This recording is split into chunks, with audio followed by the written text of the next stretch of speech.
النيل للرياضة في كل مكان. أهلا ومرحبا بكم، لقاء يتجدد مع حضراتكم ومع الساحرة المستديرة معشوقة الجماهير كرة القدم، هذه المرة من استاد بيترو سبورت عبر قناتكم النيل للرياضة، والمباراة المرتقبة ما بين الداخلية والزمالك.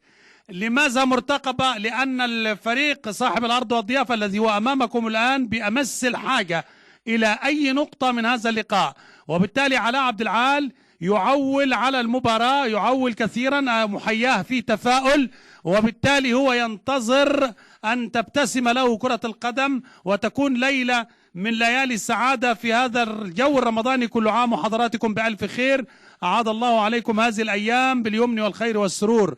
إذن حكم اللقاء أمين عمر، هاني خيري مساعد أول، محمد عزازي مساعد ثاني، أحمد الدليل حكما رابعا. الزمالك أمام حضراتكم يحدو أمل أن يواصل مسيرته مع إيناسيو بطريقة تعيد إلى الأمجاد مدرسة الفن والهندسة وتؤكد الجدية في الاستعدادات للبطولة الإفريقية. هذا هو اللواء علاء مقلد الذي يعشق الزمالك كما هو حال أحمد مرتضى، رحاب برجيلة، المستشار جلال إبراهيم، المستشار أحمد جلال، يعني يصرون على الحضور في كل المباريات تباعا، وهذا هو الشناوي. لكن نبدأ بصاحب الأرض والضيافة، محمود الغرباوي في حراسة المرمى للداخلية، أحمد صابر، حسام عبد الجواد، جهاد جنيدي، محمود منصور، محمد عادل، سعيد سمبوري، عبد العزيز موسى، أحمد سمير فرج، عبد الرحمن السويسي، وبنجامين. قيادة فنية لكابتن علاء عبد العال. وهنا دقيقة حداد على أرواح شهداء الوطن الذين راحوا ضحية الغدر والخسة والإرهاب الأسود هناك في المنيا. كل التعازي لأسرهم والدعوات لهم بالرحمة وللمصابين بالشفاء العاجل، وهي أيضا فرصة لنقدم واجب التعزية إلى أسرة الإعلامية القديرة صفاء حجازي رئيس اتحاد الإذاعة والتلفزيون الأسبق، والذي يعني صعدت روحها إلى بارئها وتم دفنها اليوم. للفقيد الرحمة ولأسرتها خالص العزاء، وللإعلام المصري وكل أسرة مسبيرو العزاء. سيداتي وسادتي، إذن مباراة اليوم هي مباراة لها أهمية من حيث الفريق المضيف. أمين عمر أو أمين محمد عمر، نجل محمد عمر كابتن إسكو والمنتخب الوطني. عموما البداية، لكن قبل البداية التحية للإعلامي الكبير الكابتن خالد لطيف، والضيفين الكبيرين الكابتن عبد الحميد بسيوني باسيو الكرة المصرية، ووائل رياض شيتوس أو عصفور الكناريا لجيل 2009 كأس عالم للشباب، وطبعا 2003 كأس عالم للشباب، صاحب المركز الثالث والميدالية البرونزية الأولى والأهم في تاريخ الكرة المصرية، وأيضا نجم النادي الأهلي. هذا هو محمد ناصف. الشناوي في حراسة المرمى، حسني فتحي، علي جبر، محمد مجدي، محمد ناصف، معروف يوسف، محمود دونجا، شيكابالا، محمد إبراهيم ستانلي، وحسام باولو.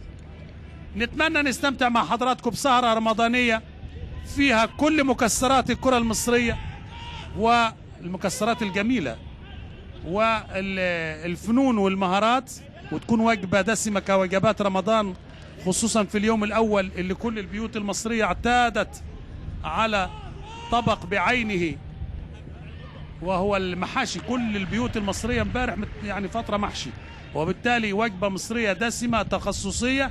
نتمنى الكرة النهاردة يكون فيها كل بهارات ومهارات كرة القدم. الكرة على الأرض والمحاولة. مباراة الذهاب 3-0 لم يفز. نشوف الكرة دي ونشوف التصويبة. يا ولد يا ولد، أحمد سمير فرج، حلوة بالمناسبة. أحمد سمير ناشئ في النادي الأهلي، ولعب وارتدى قميص النادي الزمالك قبل أن يمر بالنادي الإسماعيلي ويصل إلى الداخلية.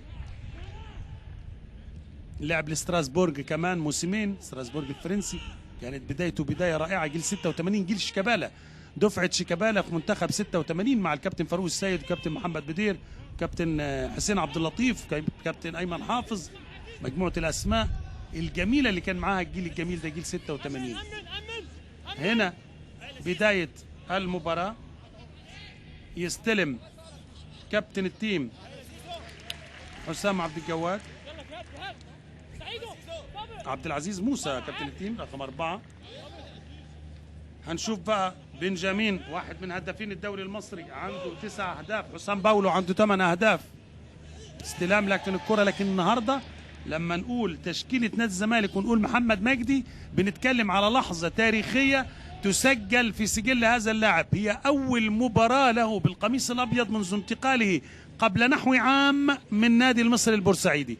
محمد مجدي كان لافت الأنظار، ومحمد مجدي انضم للمنتخب الوطني. ادي محمد مجدي اهو انضم للمنتخب الوطني، ويعني على سبيل التجربة كده وتأكيد على انه عمل موسم ممتاز الموسم الماضي، لكنه هذا الموسم لم ينل شرف اللاعب للزمالك الا في هذه اللحظة، وبالتالي سيسجل هذا اليوم هذه الساعة في سجل فخاره انه يبدأ مسيرة مع الفارس الابيض بمباراة امام الداخلية. ادي هنا في نص الملعب عبد العزيز موسى يلعب الامامية، الصراع عند بنجامين، يحاول معاه جبر، يقع على الارض، وحكم اللقاء بيقول العب، اللعب ماشي، ياخدها محمد مجدي ويقطع الكرة مرة تانية. دونجا محمود عبد العاطي، محمود عبد العاطي، والصراع ينتهي لمصلحة هذه الكرة.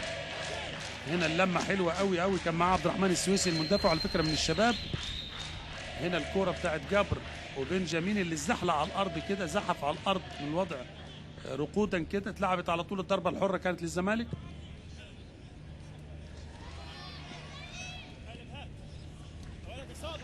بيشيل ويطلع أحمد صابر. الداخلية كانت لعبة مباراة ودية استعدادا لمباراة الزمالك مع منتخب الدفاع الجوي في عيد قوات الدفاع الجوي. حاجة جميلة جدا، احتفال تم قبل ميعاده، عيد الدفاع الجوي 30 يونيو على اسم الملعب بتاعه كمان، لكن تم تقديمه لأن 30 يونيو هيكون في الأعياد كل سنة، وحضراتكم بألف خير.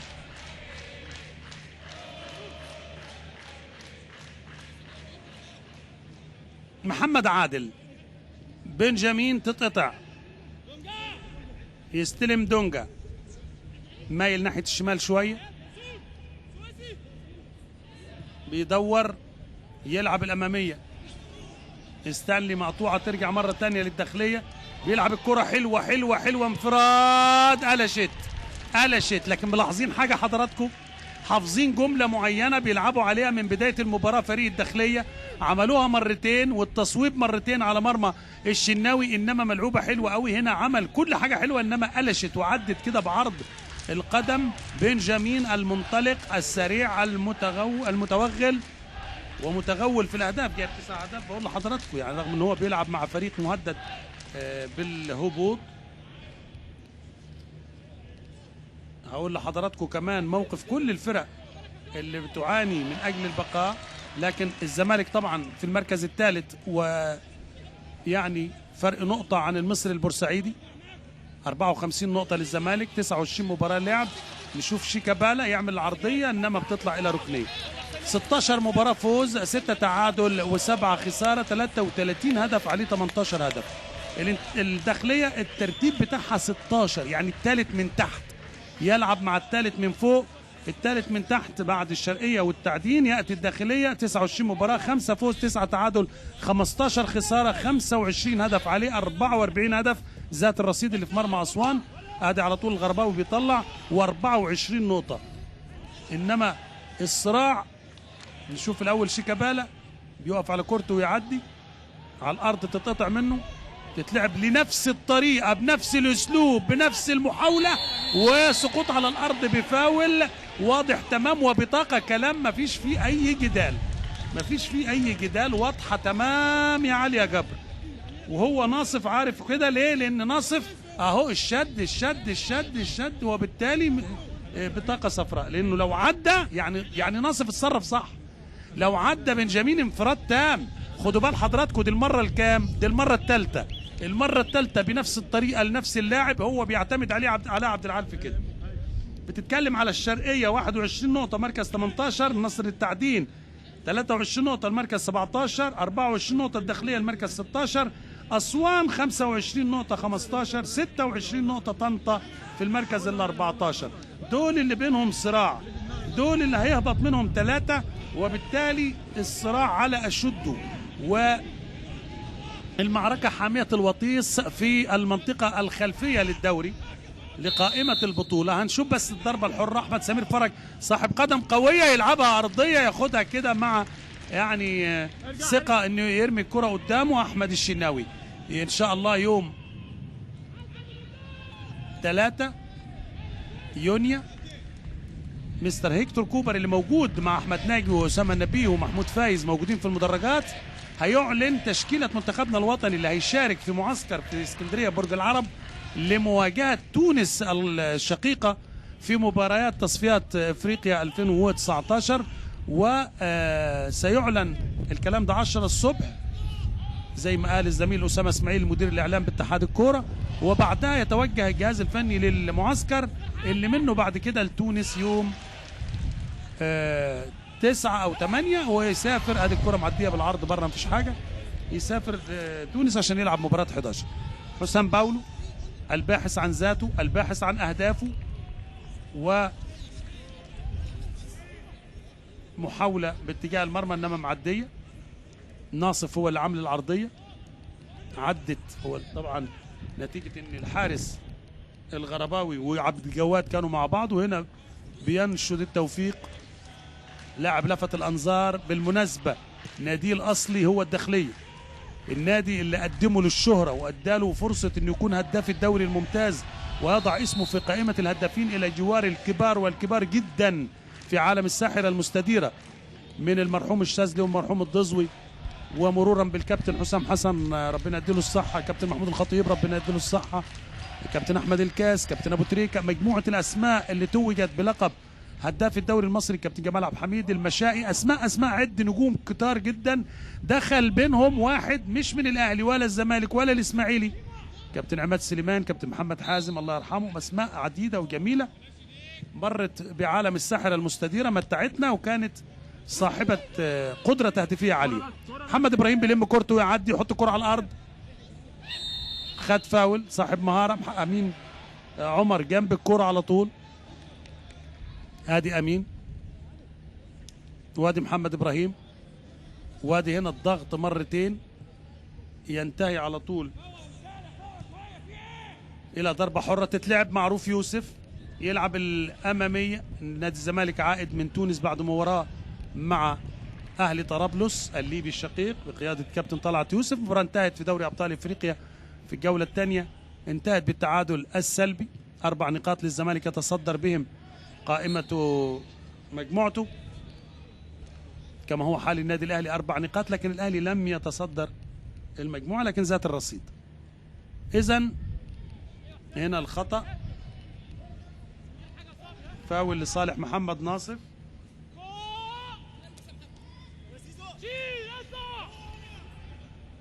ترجع بنجامين يلم الكرة عبد العاطي وبيديله فاول. ادي هنا على عبد العال من ناشئين النادي الاهلي بالمناسبه، عميد شرطه.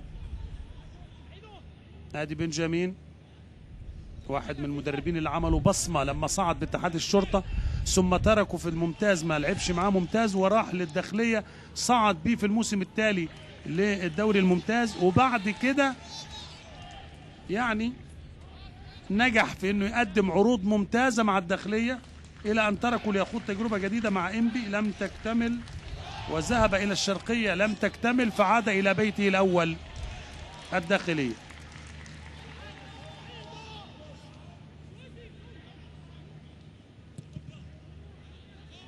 اخر مباراه كانت الخساره امام المصري البورسعيدي 1-2. أول مباراة جمعت الفريقين في 2007 كأس مصر وانتهت بفوز الزمالك 1-0 لمصطفى جعفر. بعدها حضراتكم كل المباريات اللي اتلعبت بين الفريقين 9 مباريات، 7 فوز للزمالك و2 تعادل. الداخلية سجلت هدفين 2، الزمالك سجل 13 هدف وشيكابالا هو الهداف.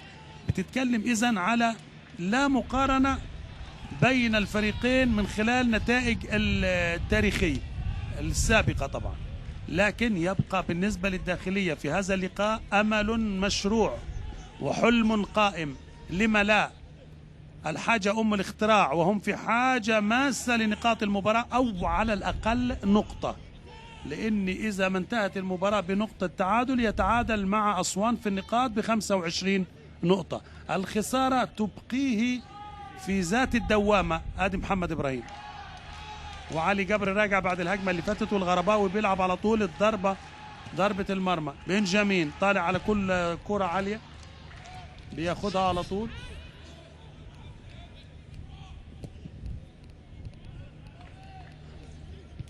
على الأرض على طول بيرجع تاني محمد مجدي، معروف يوسف، أحمد سمير فرج بيرجع ورا، جهاد والله حسام عبد الجواد تطلع منه بره الملعب.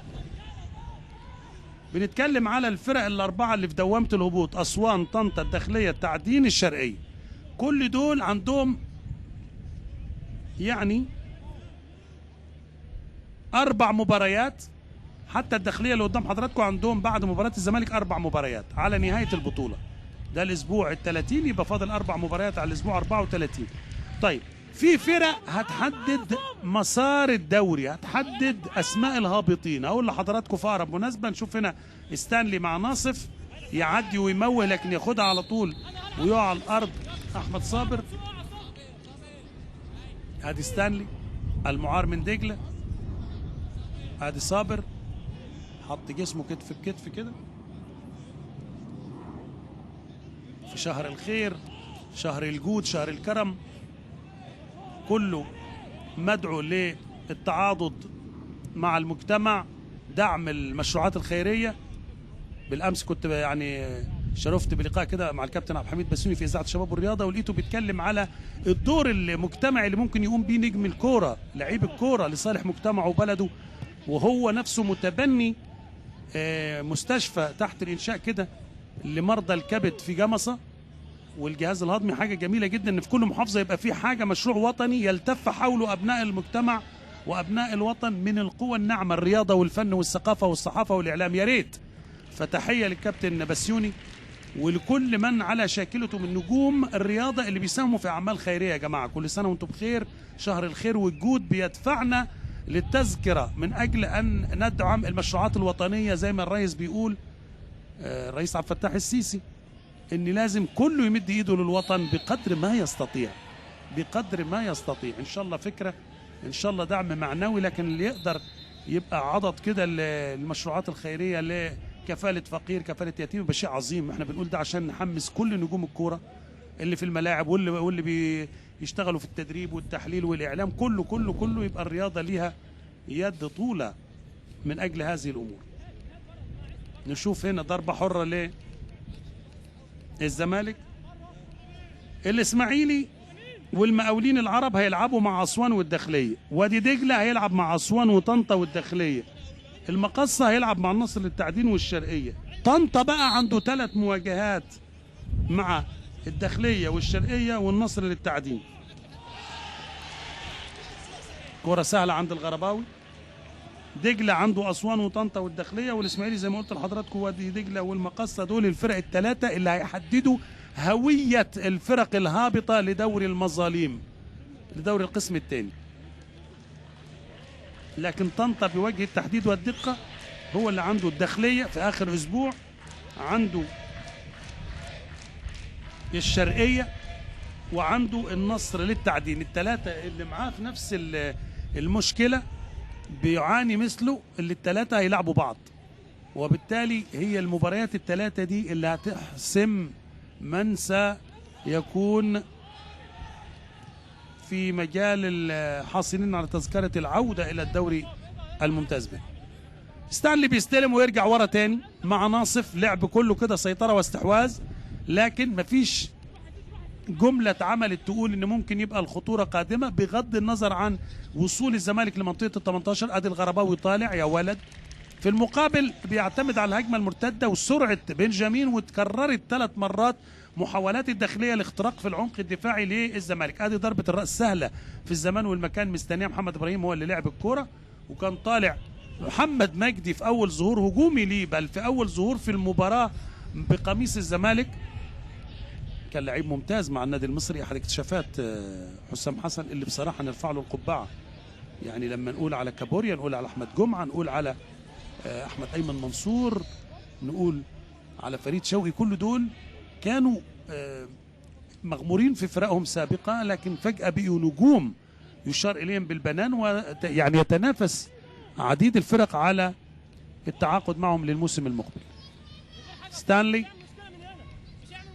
يلم كورته ويقف كده ويستنى، يعمل العرضية ياخدها عبد العزيز موسى، تتلعب تاني من أحمد صابر. بنجامين بيعدي لكن بيطمن على نفسه اهو بنجامين. بالمناسبة خلاص تعاقد أو رايح السموحة، كما هو حال باولو وتمساح اللي انطلقوا من الداخلية إلى سموحة، وباولو من سموحة إلى الزمالك، إنما تمساح لسه هناك في سموحة. في خطأ على الداخلية والله لصالح أحمد سمير، صالح أحمد سمير. ايد الحكم كانت ناحية الشمال كده، لكنه كان بيشير على اللاعب الواقع على الأرض. تاني ده التسلل، وده أحمد سمير، وادي الخطأ. ترجع الكرة لشيكابالا، لمسة كده لكن مقطوعة. تاني عبد العزيز موسى يلعب بعيدة عند حسني فتحي، تبقى بره الملعب رمي تماس لمصلحة نادي الزمالك. 19 دقيقة لعب مشاهدينا الكرام. الداخلية الزمالك ادي مستر كوبر ومحمود فايز وفانتا كمان موجودين على يمينه، فانتا وعلى شماله محمود فايز واحمد ناجي واسامه نبيه، مجموعة الجهاز الفني لمنتخبنا الوطني. نتمنى لهم التوفيق. كل مجموعة بتجهز نفسها الناحية الفنية زي ما انتم شايفين. مهندس إيهاب لهيطة والجانب الإداري يعني برضو بيحضر. زميلنا أسامة إسماعيل مدير الإعلام بيحضر هو ومجموعته. في المقابل الجهاز الطبي الدكتور أبو العلا والدكتور حسام الإبراشي مع التحضير كابتن بدر إمام وكابتن حسنين حمزة بيحضروا، كل واحد له دور وله ملف. المهم النتيجة بإذن الرحمن إسعاد الجمهور المصري في أفريقيا والوصول لنهائيات كأس العالم روسيا 2018 بإذن الله إن شاء الله. كلنا أمل. محمد مجدي يلعب ما شاء الله كده واخد الثقة. شيكابالا جاي ناحية الشمال، يرجع تاني المجدي لدونجا لمجدي، واخد القرار كده يجي ناحية الشمال عشان ناصف متقدم، يلعب لستانلي اللي بيحاول يضغط عليه تتقطع، ترجع مرة تاني. استحواذ مفيش كلام لمصلحة الزمالك، لكن استحواذ لا يعني لم يغير من الوضع النتيجة شيء، ولم يغير على أرض الواقع شيء. دقيقة 21 مجدي يلعب على طول لناصف، اللمسة على طول كده إلى خارج الملعب ما يحصلهاش باولو. لسه حسام باولو ما تلعبلوش سواء من ناصف أو شيكابالا أو محمد إبراهيم. اللعيب اللي زي حسام بيبقى محتاج زمايله يخدموا عليه ويساعدوه عشان يعني يرجع ماكينة التهديف عنده تشتغل. شيكابالا تتقطع منه وتتلعب الكرة هناك في الشمال طويلة. الفكرة حلوة لكن طويلة الكرة للسويسي عبد الرحمن السويسي 22 سنة اللي قدام حضراتكم،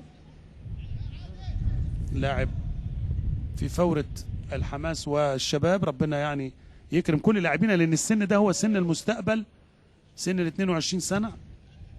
بيشوط الكرة باولو. بصوا شفتوا اللقطة اللي اتلعبت دي، باولو بيطلع الكرة دي عارفين ليه؟ لانه لسه هو بيدور عن نفسه، بيبحث عن ذاته، عايز زي ما قلت لحضراتكم زمايله يعني يساعدوه.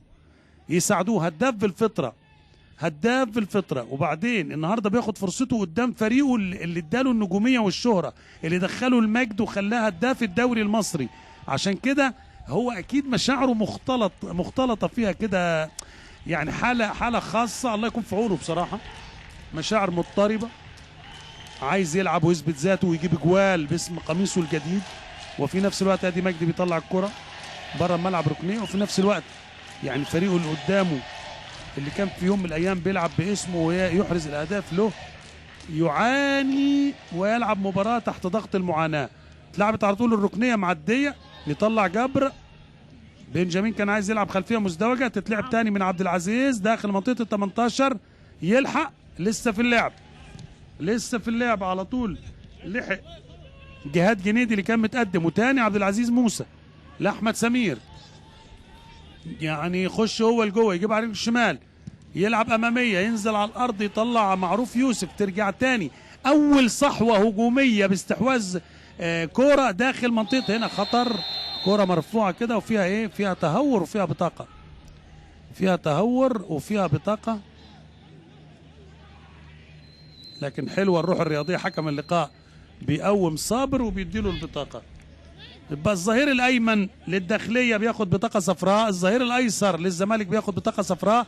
رافع رجله فوق فوق فوق، لعبه خطر على حسني فتحي، ورجله نزلت، كعب رجله نزل على يعني كتف حسني فتحي. قرار مظبوط من امين محمد عمر حكم اللقاء.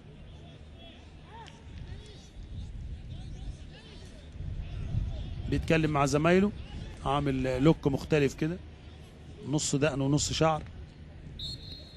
حسني فتحي، سلامات لحسني القادم من المقصة إلى الزمالك، وقبلها تليفونات بني سويف. يستلم محمد مجدي،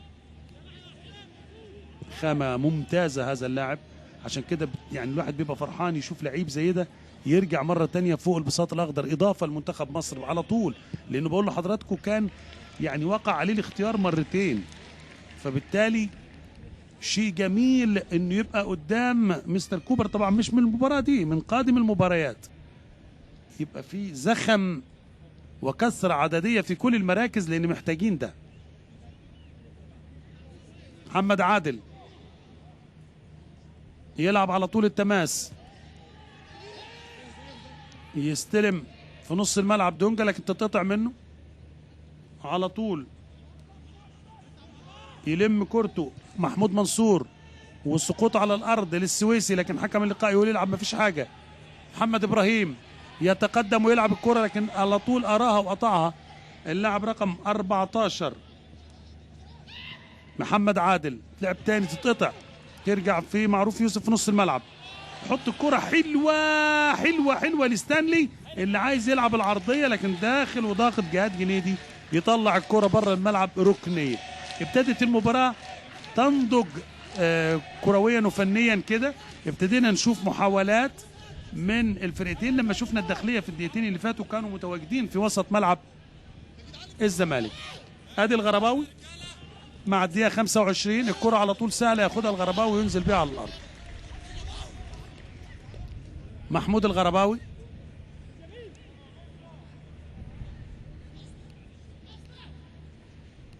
يبدأ الهجمة على طول، هو بتصويبة أمامية في نص ملعب الزمالك، تنزل عند بنجامين، يخلص على طول محمد ناصف لمحمود عبد العاطي دونجا، تتقطع من إبراهيم.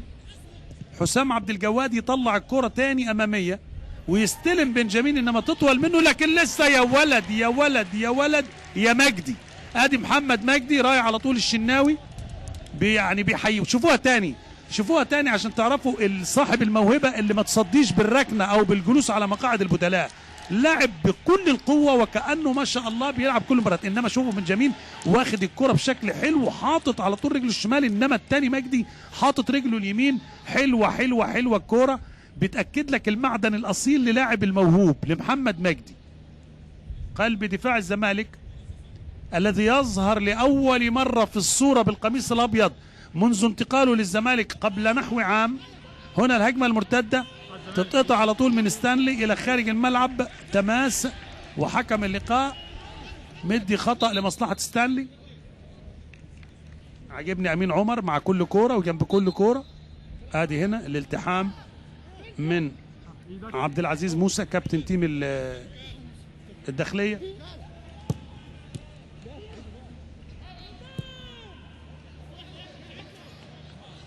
مباريات الاسبوع كانت انطلقت بمباراة طنطا والمقاولين العرب في ملعب طنطا، وكانت النتيجة مباغتة ومفاجأة وتقيلة. فوز المقاولين العرب بثلاثية مقابل هدف، احمد علي هدفين ومحمد فاروق هدف كان من الاهداف الرائعة. دينيس تيتي جاب الجول في الدقيقة 91 في الدقيقة الأولى من الوقت المحتسب بدل من الضائع. ادي مجدي بيرجع الكرة بره الملعب، تماس.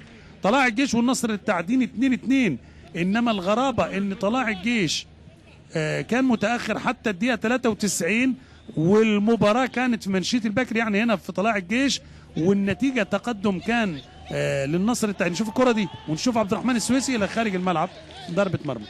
رمضان ربيع تقدم ومعتمد محسن تعادل، ايزي تقدم، وحتى من الدقيقه 56 للدقيقه 93 خلاص المباراه يعني تلملم اوراقها. عاصم صلاح يرفض ان يخرج فريقه مهزوم ويسجل هدف التعادل. الانتاج الحربي والشرقيه انتهت المباراه 0-0، بتروجيت وإنبي انتهت المباراه 0-0، ووادي دجله والاسماعيلي انتهت المباراه 0-0. وكانت المباريات وكانها اتفق على ان تكون سلبيه في الاداء وسلبيه في النتائج، وبالتالي ظاهره الاسبوع ال30 3 مباريات 0-0. بعد كده اسوان والمصري، مباراه كان فيها كفاح، يعني تقدم اسوان بركله الجزاء لمعاذ الحناوي الدقيقه 48، تعادل اسلام صالح الدقيقه 53، ومحمد الشامي اللي عامل موسم ممتاز منذ انضمامه وانتقاله من انبي للمصري بهدف الفوز في الدقيقه 63. النهارده الداخليه مع الزمالك، بكره باذن الرحمن الاتحاد السكندري وسموحه في استاد برج العرب، ومباراه مرتقبه ما بين الاهلي والمقاصه ستكون هي مفتاح الدوري اذا ما انتهت لمصلحه النادي الاهلي او حتى بتعادل يفوز النادي الاهلي بلقب الدوري. هو اللقب محسوم، لكن يعني حسمه بشكل او اللقب ماشي باتجاه الاهلي، لكن الحسم النهائي ربما يكون في مباراه الغد باي من النتيجتين زي ما قلت لحضراتكم، لانه هيبقى فارق النقاط لا يسمح بالتعويض بعد ذلك. بنتكلم على فريق النادي الاهلي 75 نقطه، المقصه 63 نقطه، فرق 12 نقطه، وباقي غير مباراه بكره باقي 4 مباريات،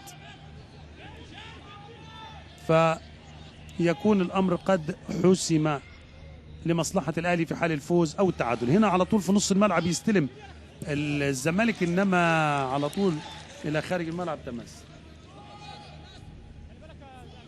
تماس من محمود منصور للزمالك، يتلعب على طول، عايز يعدي محمد ناصف بعد ما يعني حلق شعره اللي كان طويل كده، الشكل بقي واضح وحاجه جميله، بانت ملامح الوجه كده.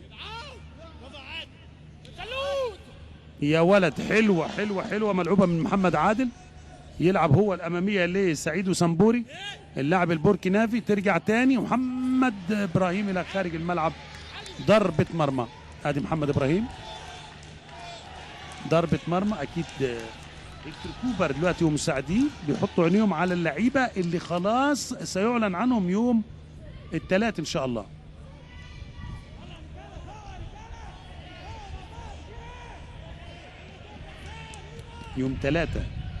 يوم 3 يونيو المعسكر. يستلم على طول بنجامين، والتصويبه قويه على طول باطراف الاصابع، يطلع الشناوي. اللي لفت نظري من بدايه المباراه هو بنجامين، بيتحرك، عنده الرغبه، عنده الاصرار، متحرر من اي ضغوط واعباء، بيسدد كره تعمل بند في الارض كده قبل ما يقابلها الشناوي اللي بيضطر يطلعها الى خارج المرمى زي ما انتم شايفين. ضربه ركنيه اذا للداخليه مع نصف ساعه من شوط اول تعادل فيه سلبي حتى الان. ترجع الكره مره ثانيه للجنيدي وعلى طول الى خارج الملعب، السويسي على الارض وكان معاه ناصف. ادي كره محمد عادل اللي علقها داخل المنطقه، السويسي يا دوب لمسه كده جبهته معديه، وناصف بيقول ما لمستوش ماليش دخل. يلعب الشناوي مع محمد مجدي، معروف يوسف واحد من الجنود المجهولين او المعلومين بقى، لكن هو جندي مجهول من حيث انه تلاقيه ينتج بلا ضجيج. ادي هنا استلام من شيكابالا، لمسه لمعروف، شوف كان فين وبقي فين، وعلى طول يعلق الكره. يا ولد يا ولد، واستلام حلو قوي من شيكابالا، يا سلام. مره ثانيه بيدور عايز يلعب العرضيه، اتقطعت على طول، وبقت الهجمه المرتده على طول. احمد سمير فرج في الشمال مع السعيد والسمبوري اللي معاه الكوره، اللي مع محمود منصور اماميه. يستلم السويسي، حلو، يدور ويلف ويدور على حد، يرجع لعبد العزيز موسى، لاحمد سمير، محمود منصور، 3 4 نقلات للداخليه، وادي حلوه برضه للسويسي وعنده فرصه يستلم ويفكر يعمل ايه، كان لسه حسني بعيد عنه، عدل كورته عمل العرضيه، حط حسني رجله مع الكوره، ترجع مره ثانيه لعبد العزيز موسى، سقوط على الارض، حكم اللقاء قريب بيقول العب مفيش حاجه، لكن شكل الكوره شكل اللعبه شكل الهجمه الداخليه في وضع هجومي. لما يبقى في نديه في هجمه هنا وهجمه هنا نستمتع اكتر، والشناوي طالع على حدود خط ال 18 وبياخد كورته ويبدا على طول مع مجدي عند ناصف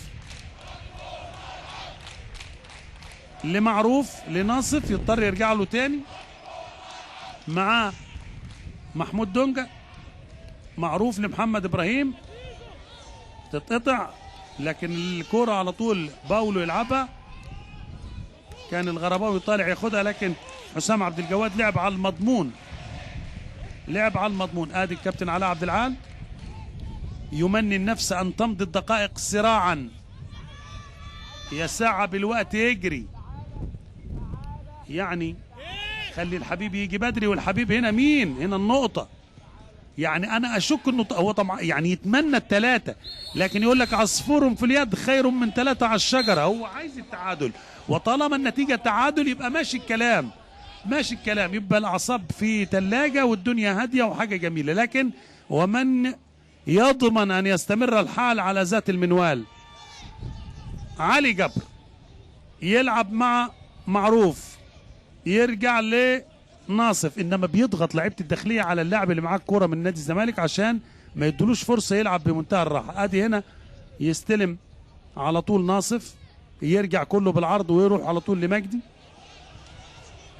لمحمد ابراهيم في اليمين، هناك شيكابالا، لكن يا ولد يا ولد يا ولد قاري المشهد الحلو على طول جنيدي، وبيطلع محمود منصور، محمود منصور هو اللي طلع الكره اللي فاتت دي.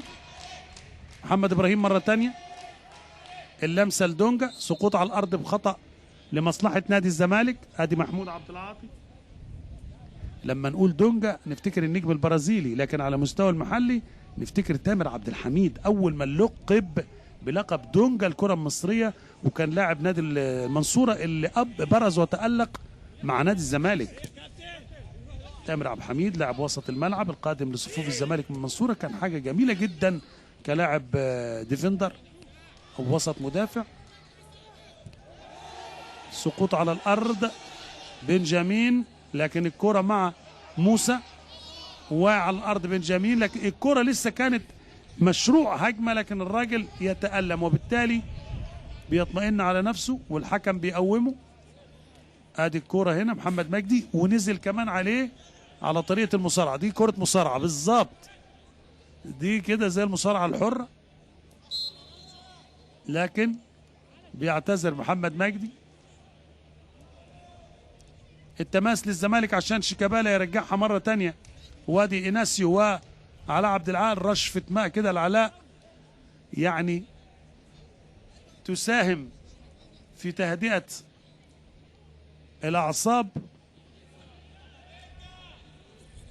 مقطوعه معروف، يستلم محمد ابراهيم ويلعب الكره الاماميه، ستانلي خطير خطير خطير، جول جول ستانلي، جول خطير. بقول لحضراتكم استلام، طالما استلام وخد الكره بالعرض وسع لنفسه، التصويبه خطيره معروفه عند ستانلي. الطريقه دي الراجل بيستلم طالما بعد عن المدافع ووسع لنفسه ياردتين بالعرض، هيصوب بجوار القائم مباشره مع الدقيقه 36، يحرز ستانلي هدف اول. علاء عبد الغني قايم يطمن ويهني، انما بص شوف طالما وسع لنفسه كده التصويبه لازم، وما يقدرش الغرباوي يعمل حاجه ليه، دي يا دوب سنتيمترات. ادي هي الخطوره في دي، الخطوره لما عدى من صابر ولعب قبل ما يدخل معاه حسام عبد الجواد اهو، تمام الوسع ولعبها قويه رايح معاه الغرباوي، لكن هي سابقه وهي على طول بمحاذاه القائم، يفض الاشتباك. ستانلي مع الدقيقه 36 معلنا تقدم الزمالك بهدف، هدف سيشعل المباراة بكل تأكيد. خلاص لم يبقى أمام الداخلية شيء يخسره أكثر من ذلك، ماذا سيفقد أكثر من ذلك، وبالتالي سيندفع هجوما أكيد، لأن 1 زي 2 زي 10، لأن طالما النتيجة لا تحقق على الأقل تعادل فهي في الخسارة بكل أنواعها، ما فيش أي مشكلة، 1 زي 10. إذن المباراة تبدأ مرحلة جديدة من الدقيقة 37. يعني مشاهدينا الكرام، مشاهدينا السبورت، الزمالك يفاجئ الداخلية بهدف عن طريق ستانلي. تصويبة كده، ادي كابتن علاء اختلف الحال.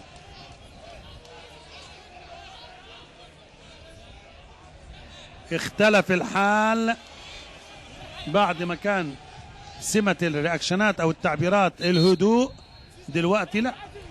اهو خلاص لان المقدمات لم تؤدي الى النتائج التي يتمناها، وبالتالي هيتفاعل مع الجديد. وادي حسام عبد الجواد يضمن الكرة ضربة مرمى عشان يدي الغرباوي يبدأ من قدام شيكابالا. اهو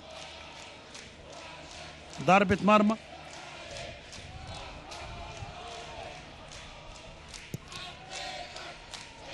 يلعب على طول أمامية.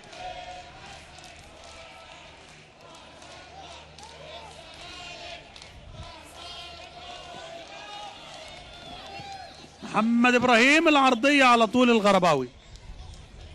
38 دقيقة أو الدقيقة 39 من اللعب، والنتيجة اتغيرت، الزمالك تقدم، وبالتالي مباراة الذهاب زي ما قلت لحضراتكم ثلاثية بيضاء نظيفة للزمالك. محمود منصور يعمل عرضية معدية من الخطير أيضا بنجامين. محمد ناصف يلعبها لنفسه، يا ولد فكرة حلوة وببطن القدم، يا ولد أحلى وأجمل، لكن مقطوعة من قدام ستانلي. ترجع مرة تانية من محمد عادل لسعيده لمحمد عادل، خد الكرة بتاعت أحمد صابر، يعلق الكرة هو وبنجامين، لكن معاه مجدي. الصراع لسه قائم، السويسي ونازله البنجامين. الفكره انما التنفيذ حاجه تانية خالص، هو نفسه بيبص بيقول فيه ايه، طلعت لفوق ازاي، مفيش عصافير يا بنجامين في الاستاد. لكن عايز اقول لحضراتكم على مبادره ممتازه، مبادره جميله جدا من الكابتن محمد يوسف ونادي جولدن الاسمرات، ان هم قرروا منح عضوية النادي مجانا لأبناء الشهيد الرائد أيمن حاتم رفعت، وبيدعو أن كل الأندية اللي فيها أبناء شهداء من الجيش والشرطة أن يتم إعفائهم من اشتراكات الأندية طيلة العمر حتى فصل العضوية بالنسبة للأطفال لما يبلغوا سن فصل العضوية. أدي هنا استلام تاني من باولو لكن يقع على الأرض. فكرة نبيلة، أقل شيء يقدم لشهداء الوطن من الجيش والشرطة في الأندية يبقى شيء عظيم. وفي برضه دورة باسم الشهيد أيمن حاتم رفعت هتتم في رمضان. لازم شهدائنا اللي قدموا أرواحهم عشان تضيء الطريق لينا وترفع راية وطننا، فدوا الوطن بالأرواح، على أقل تقدير يتم تقديرهم بهذه المبادرة الجميلة اللي بتمنى كل أندية مصر الكبيرة والصغيرة، كل الأندية الاجتماعية تشتغل على ذات المنوال عشان نحسس أسر الشهداء أنهم يعني ما حدش نسيهم. حلوة وخطيرة وبنجامين، لا الخطير يتألق، الخطير يرد الروح كده بابتسامة، يرد كده الامل لمين؟ لعلاء عبد العال، يقول له افرح يا كابتن، ريح اعصابك، انا ارفع رصيدي للهدف العاشر. شوف الكرة احلى من كده ايه؟ احلى من كده مفيش. عدى من علي جبر ولعبها لحظة خروج الشناوي، حلوة حلوة حلوة. السويسي لعب له الكرة، ادي هنا مع علي جبر لم بالشمال جاب الكرة على اليمين للشناوي. يا ولد تشوف باص كمان، يا ولد يا ولد يا ولد يا ولد. جول جميل جميل جميل، مفيش كلام. في نوع من انواع الثقة، في نوع من انواع القدرة التهديفية، امتلاك الادوات من بنجامين، يعيد المباراة لنقطة البداية من جديد، ويعيد الامل لعلاء عبد العال وجهازه مع محمد سعد شحاتة ومع مجموعة العناصر التي تمثل الجهاز الفني. الدقيقة 42 بنجامين مع الدقيقة 41، هدف رائع. المباراة هتحلو، المباراة هتحلو، وقلت لحضراتكم من يضمن الى اي مآل ستؤول وتنتهي هذه المباراه. هنا محمد عادل وقع على الارض، الراجل يا عيني عايز يمسك بايده رغم ان خلاص الكره هربت منه. احلوت المباراه بعد جول ستانلي في الدقيقه 36 وجول بنجامين الرائع في الدقيقه 41. رائع ليه؟ لانه زي ما قلت لحضراتكم من نقلتين السويسي ادي زي دي كده، لكن قرا على طول وقطع حسام عبد الجواد. لو عدت دي وجا منها جول كان هيبقوا نقلتين. يا ولد يا دونجا، ويجيب الكره رجله الشمال ويلعب الكره ارضيه بره الملعب، ضربه مرمى. صوتنا عالي، المباراه نسقها ارتفع، يعني الوجبه الرمضانيه الجميله خلاص اتهضمت، وبالتالي ابتدت تقدم لنا الكره اللي في الملعب مستوى متميز من خلال هدفين رائعين لستانلي وبنجامين. 1-1. دي كرة لحسام باولو، الكرة هربت منه انما هو استحوذ وعلى طول حسام عبد الجواد كان معاه. ادي محمد عادل، لكن هنا اللي بقول لحضراتكم اهو مسك بايده والله، يعني الراجل يعني من واقع المسؤوليه الكبيره. ادي كمان الكرة اللي مسكها الغرباوي لمحمد ابراهيم. احلوت المباراه، سرعه المباراه زادت، بنلعب في الدقيقه 44 التعادل 1-1.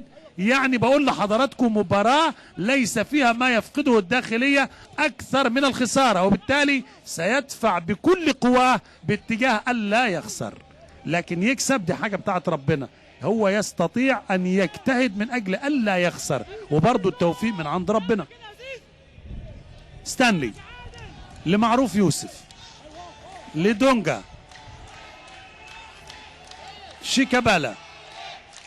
شوفوا شيكابالا نازل فين يا جماعه، شوفوا شيكابالا نازل فين يا جماعه. دونجا بيغير اتجاهه، يروح ويجي، يفكر كتير 3-4 مرات نفس اللقطه. يلعب مع ناصف، مع مجدي، محمد مجدي يلعب هو الاماميه، معديه على طول عبد الجواد الى خارج الملعب من قدام محمد ابراهيم، على طول تبقى رمي التماس عند محمد ناصف. يجيب الكره مره ثانيه ناصف ويعمل كره عرضيه خطيره حلوه، لكن مستنيها محمود منصور يا ولد يريحها كده لمحمود الغرباوي. اهو بيقول نهدى الغرباوي. ادي شيكابالا اللي بشوفه بينزل كتير تحت، مش مكانه مش دوره، لكن هو ملتزم بتعليمات مدربه اللي واضح انه قايل في فرمان كده اللي عايز يلعب لازم ما يتشبث بمكانه ويلعب مع المجموع. انما النهارده برضو يغيب ايمن حفني، لكن البدلاء عمر صلاح، محمود حمدي، اسامه ابراهيم، احمد توفيق، صلاح ريكو، احمد رفعت، ايمانويل مايوكا. بدلاء الداخليه محمد فتحي، عمر رجب، ايهاب ريان، عبد العزيز السيد، محمود سامي، عبد الرحمن بودي، وبوبا منسوا. يعني لا مصطفى فتحي ولا ايمن حفني في بدلاء نادي الزمالك. قلت لحضراتكم الراجل بيتكلم على الالتزام بأداء المهام الهجومية منها والدفاعية. هنا سعيدو البوركينافي يلعب أمامية، عايز يدي بنجامين الحصان الجامح بتاعهم. من بداية المباراة وضحت بنلعب في دقيقة واحدة وقت محتسب بدل من الضائع أو المبدد. يلعب محمد مجدي، بدأنا فعلا في الدقيقة دي، انما قلت لحضراتكم من اول دقيقه وضح ان طريقه اللعب يعتمد على الحصان الجامح بنجامين اللي قلت لحضراتكم وقع لسموحه او هينتقل لسموحه من الموسم المقبل. ودي مشكله الداخليه في اللعيبه اللي مشيت منه، عشان كده مستوى الداخليه تراجع، لان ما جابش ناس بذات المستوى زي ما كان. يعني كابتن ضياء عبد الصمد لما مسك برضه اتظلم بيني وبينكم. ليه؟ لانه عناصر جديده، انت بتمشي حوالي 14 لاعب من اصحاب الخبره في فريق وبتبدا في بناء فريق تاني، النتائج مش هتساعدك. ادي الدقيقه خلصت، انما محمد عادل كان مع بنجامين، وهنا خطا على محمد مجدي، ضربه حره مباشره. الدقيقه المحتسبه وقتا بدلا من الضاع انتهت ولم تكمل اللعبه، وبالتالي اطلق امين عمر صفره النهايه معلنا للشوط الاول التعادل 1-1. تقدم ستانلي للزمالك في الدقيقه 36 من تصويبه ارضيه زاحفه، وتعادل بنجامين في الدقيقه 41 من هجمه مرتده جميله وكره شيب باس كده فوق الشناوي. مع الهدفين اترك حضراتكم مشاهدينا الكرام مشاهدينا السبورت، وانقل الكلمه والصوره الى الزميل الكابتن خالد لطيف وضيفيه الكريمين الكباتن عبد الحميد بسيوني ووائل رياض شيتوس. دمتم في امان الله. هذه تحياتي اشرف محمود، التقيكم مع بدايه الشوط الثاني، الى اللقاء. الداخليه والزمالك شوط اول انتهى بتعادل ايجابي هدف لهدف. ستانلي تقدم في الدقيقه 36 للزمالك، وتعادل بنجامين في الدقيقه 41. عموما سنرى ما سيدور فوق البساط الاخضر في الشوط المباراه الثاني خلال 45 دقيقه هي عمر ما تبقى من زمن اللقاء. ماذا قال إيناسيو، ماذا قال علاء عبد العال، وما سيترجم مما قيل في الغرف المغلقة فوق البساط الأخضر. سمعت الاستوديو التحليلي مع الإعلام الكبير خالد لطيف والنجمين عبد الحميد بسيوني ومحمود ووائل رياض. هذه تصويبة من باولو، هي الكرة اللي يعني تصدى لها الغرباوي. لكن زي ما قلت لكم الكباتن اتكلموا على ان في اكثر من لعيب في نادي الزمالك غير يعني في غير حالته لم يقدم الاداء المنتظر منه. هنشوف اذا كان في تغييرات ولا. انما قلت لحضراتكم من خلال البدلاء انه لا يوجد مع الزمالك في بدلاء لا ايمن حفني ولا مصطفى فتحي. موجود ريكو، موجود رفعت، موجود ايمانويل، احمد توفيق، محمود حمدي، اسامه ابراهيم، عمر صلاح. من الناحيه الثانيه محمد فتحي، عمر رجب، ايهاب ريان، عبد العزيز السيد، محمود سامي، عبد الرحمن بودي، وبوبا مانسوا. سنرى ونتابع. الهدفين كانوا في ال10 دقائق الاخيره او ال15 دقيقه الاخيره من زمن اللقاء. نصف ساعه كان التعادل سيد الموقف فيها حتى الدقيقه 36 لما تمكن ستانلي من فض الاشتباك كده بكره حلوه بعد مراوغه على حدود منطقه ال18 لاحمد صابر وصوب في المرمى. ادي على ذات طريقه منوال الشوط الاول اللي صار بهجمات لفريق الداخليه بواسطه المزعج والحصان الجامح بنجامين. هنا انطلاقه محمد عادل بيحط الكره وحلوه احمد سمير. يا ولد يا ولد يا ولد يا ولد. نعم لا احد يتكلم معك. نعم بيسرى ساحره ساحره بكل معنى كلمه ساحره. كره تمر روعه يا مباغته المباراه تحلو. بص شوف احمد سمير استلم، مفيش حد عنده خالص، ما سندش ما لمسش، ده هي تصويبه بوش الرجل الخارجي سكرو ماشيه سكرو. بص شوف الروعه والجمال، رغم ان الزاويه رايح عليها الشناوي، انما الكره طلقه مباغته مع الدقيقه مع الدقيقه الثانيه من الوقت الاساسي للشوط الثاني. احمد سمير فرج حلوه مفاجاه لينا كما مفاجاه احمد الشناوي. لا المباراه تحلو، المباراه لسه فيها كلام، المباراه لسه فيها اهداف. الدقيقه 2 من الشوط الثاني يتقدم الداخليه، انما حلاوه الكره غير انها مباغته. اولا مفيش حد مضايقه، ثانيا الراجل ما فكرش 30 تفكير، ده هو تفكير واحد في فهمته ثانيه. خد الكره بوش الرجل يا ولد. لعبه حلوه ما يلعبهاش الا لعيب صاحب مهاره عاليه، لعيب من طراز اصحاب المهارات العاليه. ممكن ده يعملها، ممكن شيكابالا يعمل كره زي اللي فاتت دي، انما بقول لحضراتكم يعني هنشوف بقى رد فعل الزمالك. ادي محمد ابراهيم وادي شيكابالا ولعبها حلوه. تسلل على حسني والشيكابالا راح يتكلم مع هاني خيري. هنشوفها. هو لغايه كده مش تسلل، يعني بقي دخل التسلل لما ادي شيكابالا راح يتكلم مع المساعد. الاعصاب بقى بعد الجول الثاني، كده امال الكابتن علاء عبد العال جنحت في عنان السماء بلا حدود. ولما لا؟ يقول لك ولما لا وليه؟ ليه ما خدش الثلاث نقط؟ هذه هنا حوار طبعا كله في حاله شرود من خالد جلال لعلاء عبد الغني لايمن طاهر لحماده انور، كله شارد يفكر في اللقاء. ماذا دهاكم يا لاعبين؟ هذا هو حال مين؟ حال الجهاز الفني نادي الزمالك. انما الكره بقول لحضراتكم مباغته، يعني تحصل. ادي هنا عدم استحواذ، لانه زي ما قلت لحضراتكم لازم يهدى شيكابالا. هنا السقوط للسويسي اللي عمل يعني اسيست ممتاز، تمريره ممتازه لبنجامين في الشوط الاول، استثمرها احسن استثمار. الشناوي بره منطقه الجزاء بتاعته، غيابات بالجمله لنادي الزمالك، لكن الانديه الكبيره ما حدش بيقف عند الغيابات، لانه المفروض كل العناصر اصحاب خبرات. بتتكلم على جنش، علي فتحي، احمد ابو فتوح، باسم مرسي، طارق حامد، ابراهيم صلاح، شوقي السعيد، اسلام جمال، ايمن حفني، محمد مسعد، احمد جعفر، مصطفى فتحي. داخل المنطقه والعرضيه، ومحمود منصور يضغط عليه. محمود منصور اتاخر هو في اخراج الكره، شيكابالا خدها ويعمل عرضيه حلوه حلوه. ستانلي لا لا لا فوق العارضه. الدقيقه السادسه والمباراه تشتعل والنتيجه تتغير، وادي شيكابالا يعني يبعث هجمه كده من جديد، والرأسيه اعلى من العارضه ومأمن معاه الغرباوي. يقول له كلمني. الغرباوي ادي علي جبر يقول كله يتقدم، وادي بدلاء الداخليه. تنزل الكرة عند عبد العزيز. عبد العزيز موسى يلعب للسويسي اللي بيتحرك هو وبنجامين، وبينهم يعني تجانس.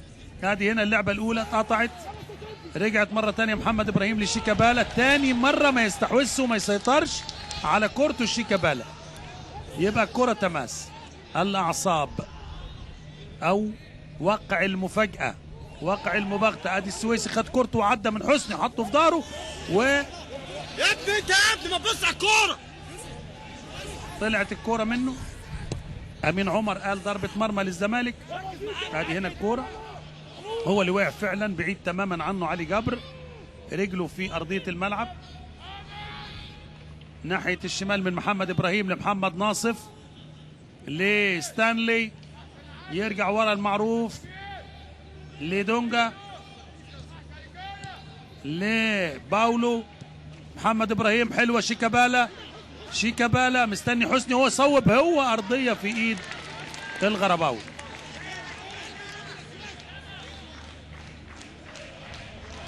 اذا 8 دقايق لعب. تصويبه من شيكابالا، لكن احمد سمير فرج لعب الكوره بطريقه البرازيليين اللي اصحاب اللمسه الحلوه، ولعبها بايه؟ بخبرات السنين بتاعته. طلع كل السنين بقى، طلع يعني فتره الاهلي وفتره ستراسبورج الفرنسي، وطلع والاسماعيلي والزمالك، كل ده يعني قدم خلاصه الخلاصه في كوره ما يعملهاش الا لعيب صاحب مهاره كبيره، مش مهاره عاديه. قلت لحضراتكم اللي يقدر يوازيه في المباراه دي ويقدر يجيب كره زي دي هو شيكابالا. جاب جوال ياما، بس يعني بالطريقه دي، هي دي طريقه اللي تلعب الكره فيرست تايم كده بوش القدم. لسه الكره صراع، والتصويبه حلوه حلوه حلوه حلوه. الفكره معروف، حلوه جميله جميله، لان هي ما بتجيش غير كده، هي ما بتجيش غير كده. زي ما فاجئنا احمد سمير، فاجئنا برضو معروف، الكره خدها بوش رجله الشمال عاليه لكن اعلى من العارضه، طالعه قنبله قويه جدا فوق العارضه، ضربه مرمى. ادي احمد سمير فرج،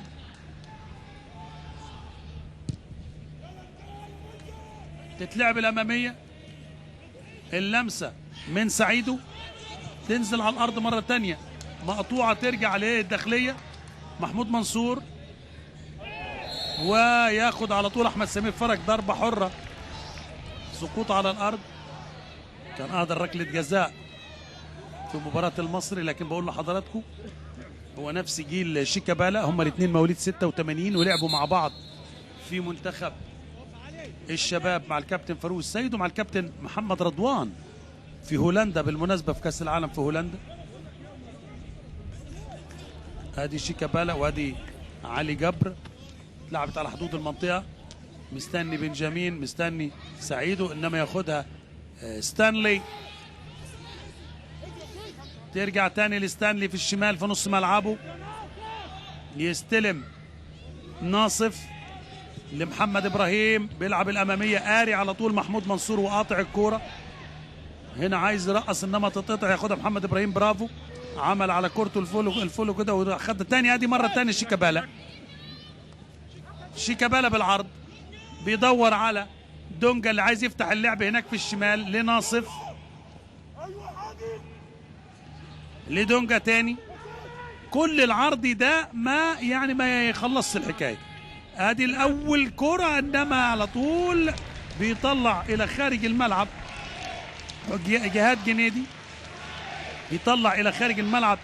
ضربة ركنية لصالح نادي الزمالك.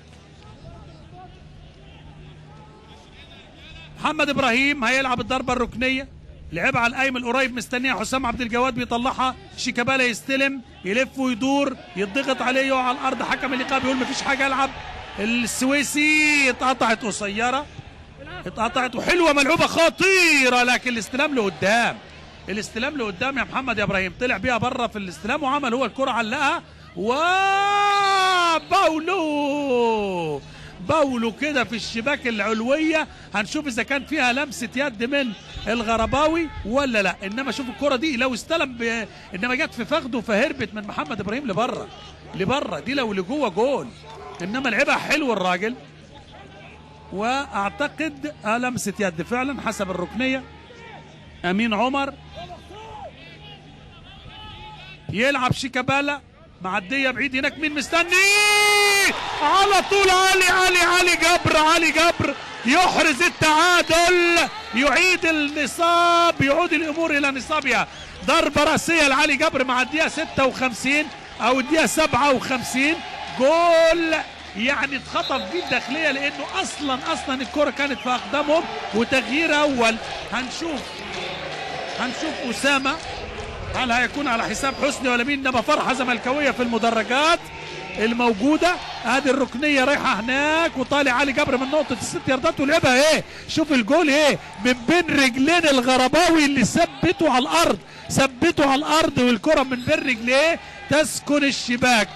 تسكن الشباك مع الدقيقة 57. علي جبر. ادي في تغييرين بيستعدوا خارج الخطوط. هنشوف أسامة إبراهيم وعبد الرحمن بودي. انما الكرة بيني وبينكم الحارس الغرباوي اتخطف فيها والمدافع اللي وراه برضه ما قدرش يطلعها. لكن ارتقاء من علي جبر بعد ركنية شيكابالا الحلوة. الراجل حطها هناك في بعيدة. وادي هنا حكم اللقاء بيقول يلعب مفيش حاجة. ادي اسامه ابراهيم زي ما قلت لحضراتكم بدلا من حسني فتحي. تغيير دفاعي انما هو حس ان حسني فتحي معديين من ناحيته. ادي اسامه ابراهيم اول كوره بيعليها حلوه بيطلع عبد الجواد. ومره ثانيه 2-2 يا جماعه النتيجه. مباراه حلوه مباراه جميله مباراه. ادي الخطير الحصان الجامح اهو يعدي واسامه معاه من ورا كده يسحب الكوره. شايف انا كمان عبد الرحمن بودي اعتقد مكان السويسي ولا ايه. هنشوف.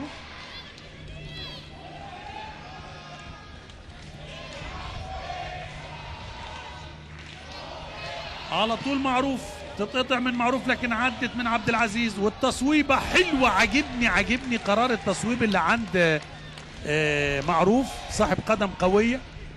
تمام. دايما وابدا المحاولات واحده تصيب واحده تخيب مش مشكله انما يكون عندك الجرأه وعندك المفردات. ادي الاولاني اسامه طلع حسني وعبد الرحمن بودي اعتقد مكان السويسي لاني مش شايف السويسي في الملعب. وشفت نمره 22 عبد الرحمن بودي. ادي بودي موجود في الملعب وادي بنجامين ومحمد مجدي كده بيحط جسمه يوقف بنجامين لكن حكم اللقاء قال له مفيش حاجه الكره بعيده عنك. ناصف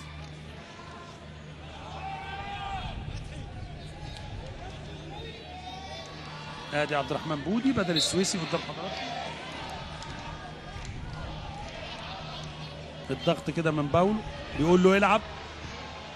حلوه محطوطه يا ولد يا احمد يا سمير. لعبها لسعيد سمبوري البوركينافي. سعيد بيعلق الكوره عند عدت من بنجامين لكن بيقول له في ايه؟ في ضربه جزاء. هنشوف ضربة جزاء لمسة يد ولا ايه؟ بيتكلموا مع الحكم. ادي مرة تانية لمست ايده، لمست ايد اسامة البديل اللي لسه نازل اهي ايده لمست ايده مرة تانية وثالثة. صيد الكاميرا، ادي الايد وادي الكورة على طول. حكم اللقاء لم يتردد لحظة لان الكورة لو عدت رايحة البودي. البديلين ادي هنا شيكابالا في حالة توتر وانفعال غير مبرر. خلاص حكم اللقاء لن يغير قراره، لن يغير قراره. وضربة جزاء محمود منصور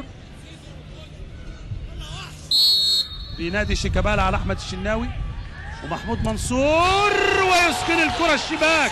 هدف ثالث في مباراة غريبة عجيبة، مباراة اهداف سهلة، مباراة اهداف سهلة. مع الدقيقة 61 يتقدم من ركلة جزاء. يعني سبحان الله، البديل اللي لسه نازل يتسبب في ركلة جزاء بلمسة يد داخل المنطقة. يتقدم الظهير الايسر محمود منصور، يضع الحارس الشناوي في الزاوية اليسرى للمرمى، ويضع هو الكرة في نص الشبكة.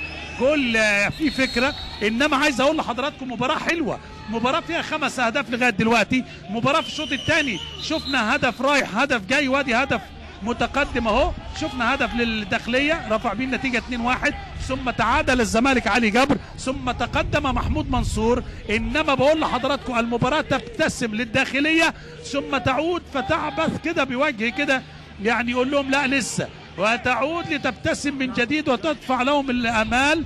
وادي هنا صاحب الهدف الثالث يلعب الكرة في نص الملعب، اللمسة على طول من احمد سمير، يطلع على طول اسامة لعلي جبر، يضغط عليه. شوف لعيبة الداخلية بتلعب بضغط على حامل الكرة عشان يعطلوا الكرة في منطقة نص الملعب. هنا الكرات الأمامية استلام من ستانلي، لسه الكرة هربت منه لشيكابالا، عايز يلعب العرضية على طول، عايز يلعب، عايز يدخل هو المنطقة، لكن على طول بيطلع من قدامه جنيدي بره الملعب. ضربة ركنية.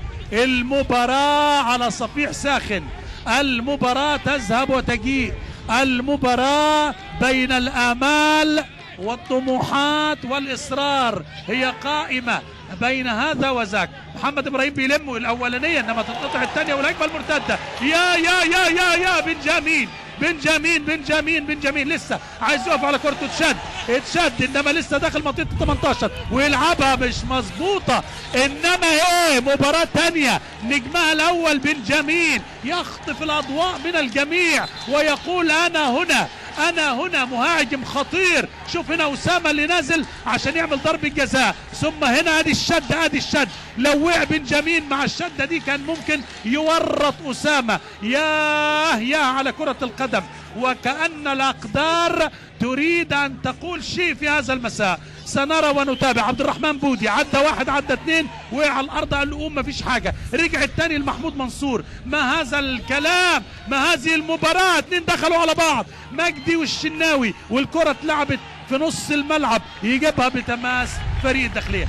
حلوه المباراه مفيش كلام، حلوه المباراه. الداخليه بيحاول، بيجتهد، بيتشبث بالامال، بيعض على الفرصة يمسك بها يعني بكل ما يملك من طاقة، لكن حتى الآن هي مبتسمة له المباراة، مبتسمة له كرة القدم. هل ستستمر في الابتسام أم أن للزمالك رأي آخر؟ كثيرة هي المباريات التي يعود فيها الزمالك وتعود فيها الفرق الكبرى، ولكن هل الطموح، هل الأمل هنا؟ سلامات ده حسني والله، ده دونجا. هنشوف ابراهيم صلاح بقى هينزل ولا مين. تغيير محمود عبد العاطي لانه طالع مصاب. لكن المباراه زي ما بقول لحضراتكم كل الاحتمالات فيها موجوده، كل الاحتمالات فيها قائمه. يقول لك الشرقيه عملتها طيب وفازت، طب وانا ليه ما فوزش؟ انا بتشبث قدامي 4 مباريات غير دي، انا لا مناص من الفوز وجمع النقاط، اقبل بالتعادل، لكن لما لا احلم بالفوز؟ كل ده كلام مين؟ كلام علاء عبد العال. لكن بيني وبينكم المباراة حلوة. ما أحلى أن يتشبث الغريق بالقش اللي يجيله في الماء. ليه؟ لأنه ممكن يقوده إلى بر الأمان.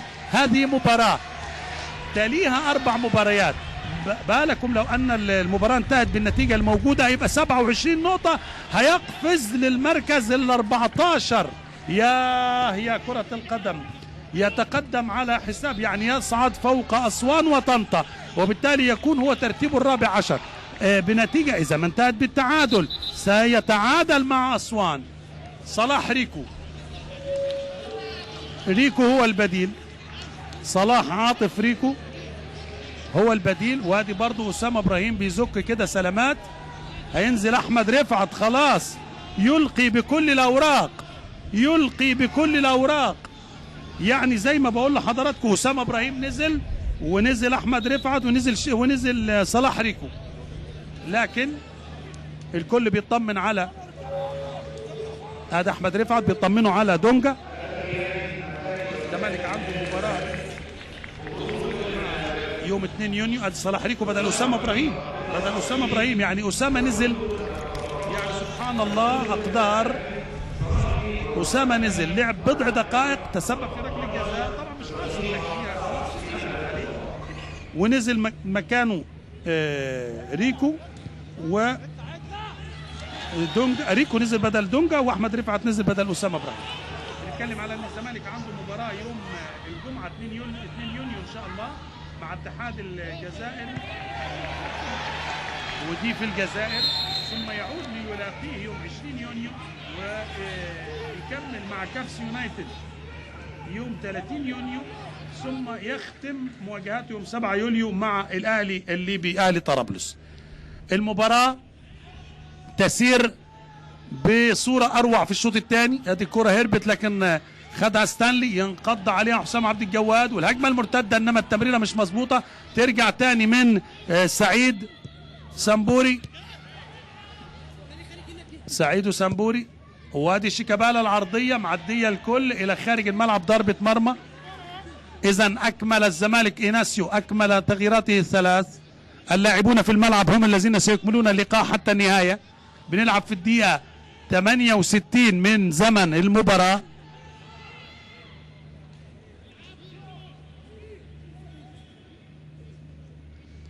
– 22 دقيقة تبقت على النهاية. أمين عمر حكم اللقاء يشير للغرباوي أن يبدأ اللعب من ضربة المرمى. على طول بيرد محمد مجدي، يرجع الكرة تاني في نص الملعب. الخطير بنجامين، وادي التمريرة لنفسه يا ولد، وينطلق ويتقدم، عامل لنفسه حكايات ومشاوير ومسارات، ينطلق هذا اللاعب الفذ من وجهة نظري في السرعة، سرعاته فذة. بص شوف الانطلاقة، وبعدين الفينش هو وحظه بقى.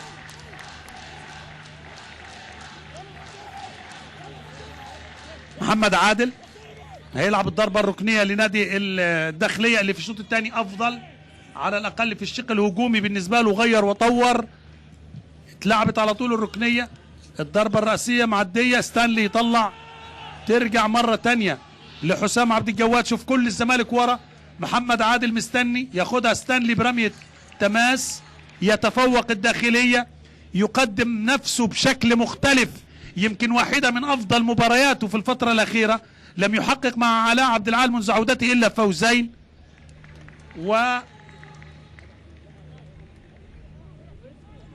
يتألق ويتفوق على نفسه في الشوط الثاني. 3-2 النتيجة لمصلحة الداخلية. وادي سعيدو سامبوري بيحاول لكن يقف على كورته وتتقطع، تبقى الهجمة المرتدة على طول. محمد إبراهيم تتقطع من قدامه، أحمد صابر يرجع الكرة في الوضع الهجومي عند محمد مجدي يسندها كده برأسية لمحمد ناصف. محمد إبراهيم اللي نزل نص الملعب ويلعب الكرة، أحمد رفعت حلوة، يا ولد، يعني بلحظة ان رفعت بيستلم جه احمد صابر من وراه. شوفوا حضراتكم تاني اهي، استلم من احمد صابر من وراه، رجع الكرة على طول للغرباوي، ترجع مرة تانية الكرة للداخلية. وادي هنا الصراع، لكن ريكو يلعبها بالكعب يا ولد من قدام بودي. المباراة يا جماعة حلوة، المباراة جميلة. ادي ريكو يحط الكرة قدامه لكن يدخل على طول والاثنين يقعوا، والكرة ياخدها شيكابالا، وحكم اللقاء بيقول ايه؟ ادي صلاح ريكو رقم 8 قادم من اتحاد الشرطة الرياضي، كان واحد من ابرز لاعبي الشرطة مع بسيوني وخالد الغندور. خالد الغندور راح الاتحاد، بسيوني راح انبي، وريكو راح الزمالك، لكن هو ما بيلعبش بانتظام، فبالتالي لم يقدم مستواه المعهود مع اتحاد الشرطة. النهارده واخد فرصة في وقت مبكر كده، واخد له 22 دقيقة. اتلعبت الكرة على طول عالية، بيرد على طول وترجع مرة تانية. محمد ابراهيم يعليها داخل المنطقة، وباولو يا راجل كيف هانت عليك هذه الفرصة يا باولو. بص شوف تاني باولو بيعمل ايه، بص شوف تاني باولو بيعمل ايه. استلم صح المرة دي، نزل الكرة قدامه فيرست تايم كده واخدها. الغرباوي يتألق ويتعملق، يتألق ويتعملق، وادي شيكابالا وملعوبة بذات الطريقة، والغرباوي بيطلع ذات الطريقة بتاعت مين؟ بتاعت علي جبر. ادي بودي هو منزله عشان يعمل المحطة دي، ياخد الكرة وينطلق ويجري بنجامين. لعب انما كان بنجامين وقف، انما كرة باولو ايه دي فرصة لا تضيع. لكن الغرباوي يعني يذكر فيشكر، يتألق ويتعملق، يبعد الكرة، ومعاه طبعا التوفيق، لان بيني وبينكم المسافة ال6 ياردات دول صعب تقدر تقول ان حارس المرمى هو بيعمل اللي عليه، زي ركلة الجزاء بالظبط. هو بيترمي حسب ما اوحى له تفكيره او هداه تفكيره، وقد تأتي وقد لا تأتي. هنا برضه هو فرد جسمه. الكرة بتاعت باولو اهو، باولو ينتظر ان يصل الى ذاته، الى قدراته، الى امكاناته. طبعا لا غبار على موهبته وعلى ماكينة تهديفه، اللي هي بقول لحضراتكم اديته لقب الدوري مرتين، مرة مع الداخلية ده ومرة مع سموحة في عامين متتاليين. ادي هنا صلاح ريكو بيرجع بالكرة لعلي جبر، يضغط علي، يلعبها على طول لمعروف يوسف، بيجيبها ويعدي ويرجع مرة تانية، عايز يلعب قدام، اتلعبت، مستني على طول جنيدي يرجع. استفسال من لاعيبة الداخلية في التعامل مع الكرات في المنطقة الدفاعية بتاعتهم، بيحاولوا ما يخلوهاش توصل لمهاجم الزمالك، تتلعب من ناصف. شوف جنيدي يرجع مرة تانية، محمد مجدي لمعروف يوسف. الزمالك يجمع نفسه، يحاول هنا شيكابالا وريكو جاله. هنشوف هيلعب بالكعب الريكو ولا هيلعب هو العرضية مع محاولة مراوغة. عايز يعدي من الاثنين، وقع على الارض، الكرة لسه معاه، خدها وسقوط على الارض. بينالتي. قال ايه؟ رايح يتخانق، ما قالش بينالتي. انما لا يا شيكابالا، مهما كان القرار عجبك مش عجبك ما ينفعش. رد الفعل لازم يكون اكثر انضباطية. انت كابتن الزمالك يا رجل. انما مرة تانية هنشوفها اكيد. انا قلت بينالتي لان الشكل بيقول كده. ادي التصويبة لكن بره، ادي كله بيلتقط الانفاس. بصوا حضراتكم السقوط على الارض ويعني تاني الجسم كده. ادي تاني، ادي الكرة، ادي شيكابالا. يعني انا شخصيا كده ما اقدرش اقول انها بينالتي. هو يعني في اهو تاني هنا الاثنين، مفيش حاجة هنا. قام الكرة هربت من الاثنين، وقع عبد العزيز موسى وجاي يعدي شيكابالا. كانت الايد مسنودة على الارض. متعمدة ولا مش متعمدة الايد؟ ده رؤية وتقدير الحكم. اجمالا الاستوديو التحليلي ممكن برضو يتكلم فيها، لكن بقول لحضراتكم المباراة لا تزال تقدم بشكل حلو. ادي الراجل عمل، لكن هي عايزة تعلى شوية، عايزة تتوجه اكتر. جت في ركبة الغرباوي. 3-2 النتيجة، لا تزال الداخلية. مشاهدينا الكرام قبل 15 دقيقة من النهاية، بودي وتماس لمصلحة الزمالك. ادي علاء عبد العال طبعا مع إناسيو، كل واحد بيفكر مع فرقته مع الوقت. يعني يريد ان يطير الوقت، ان يبدد الوقت، ان ينمحي الوقت. ده مين؟ ده علاء عبد العال. حط نفسك مكانه هتحس بالثلاث جمل اللي انا قلتهم دول. الراجل يصارع، لا يصارع، يقاتل من اجل النجاة من الهبوط. يعني يريد كما صعد بالداخلية يكتب في سجله انه نجح في انقاذها من الهبوط، لان الهبوط يا جماعة ثمنه كبير وغالي، وما تضمنش اللي يهبط يرجع في نفس السنة، ما تضمنش. ادي تاني ريكو عايز يعدي، وعدى وعمل العرضية، بيطلع على طول الدفاع من عند جهاد جنيدي. ادي يستلم معروف، عدى بيفكر هو في التسديد لكن لعب الكوره عند ريكو، يعمل العرضيه من مقابل مفيش حد، لكن على طول بيطلع محمد عادل. هنا بقى الصراع ما بين مجدي، يتفوق مجدي، يلعب الكرة من قدام بنجامين لمعروف يوسف، ومحاولة تاني وناصف، انما الى خارج الملعب، ضربة ركنية من احمد صابر. المباراة رائعة، المباراة جميلة، واحدة من المباريات اللي افتقدنا نوعيتها في الدوري المصري في الفترة الأخيرة. نتكلم وكأن المباراة فوق صفيح ساخن لا تستقر ولا تهدأ.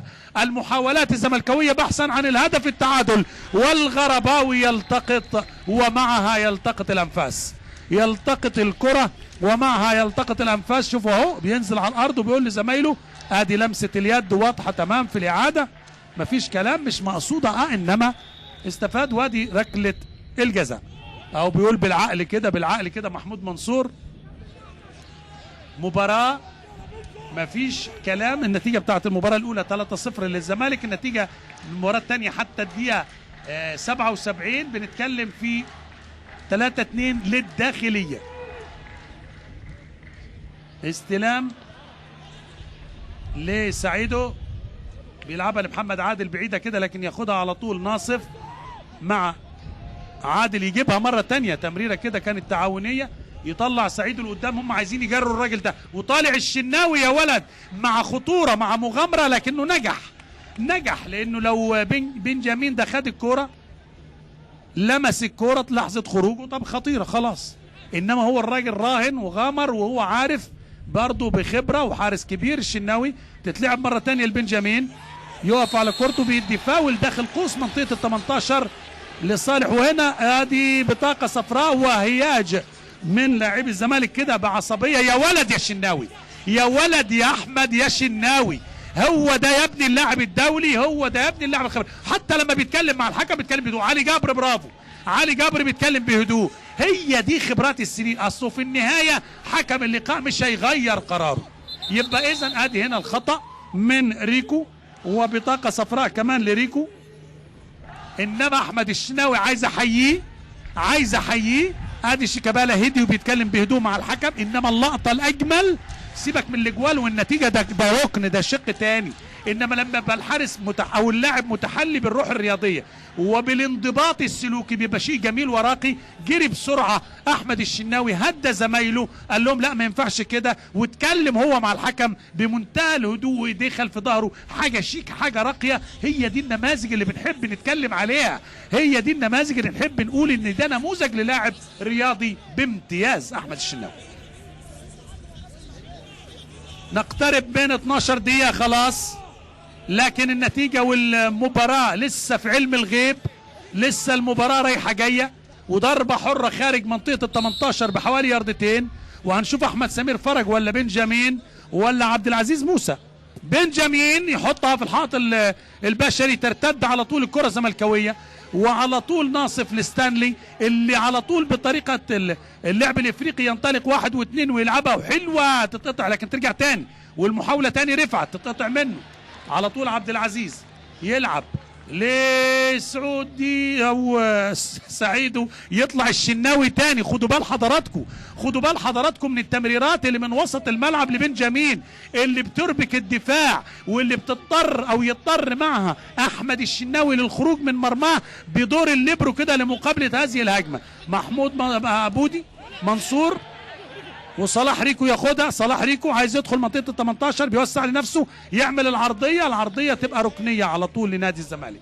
شوط تاني رائع مفيش كلام، فيه جهد كبير مبذول. ادي هنا الكره اللي طلعها على طول الشناوي، يا ولد يا ولد. وادي الثانيه بقول لحضراتكم قايم بدور الليبرو، بيغطي ورا مدافعينه، بيحاول يسد ثغرات. وادي على طول معديه، يا راجل يا راجل يا ريكو يا ستانلي، الكرة معدية قدام الكل. شيكابالا عرضية معدية لا لمسها مدافع ولا خلص معاها مهاجم وطلعت. وادي علي جبر كان متقدم مع الدقيقة 80. مشاهدينا الكرام، الداخلية بمفاجأة كبيرة مدوية 3-2 في مباراة مع الزمالك في مباراة مع القطب الأبيض الكبير إيناسيو، وعلى قسمات وجهه تبدو المباراة.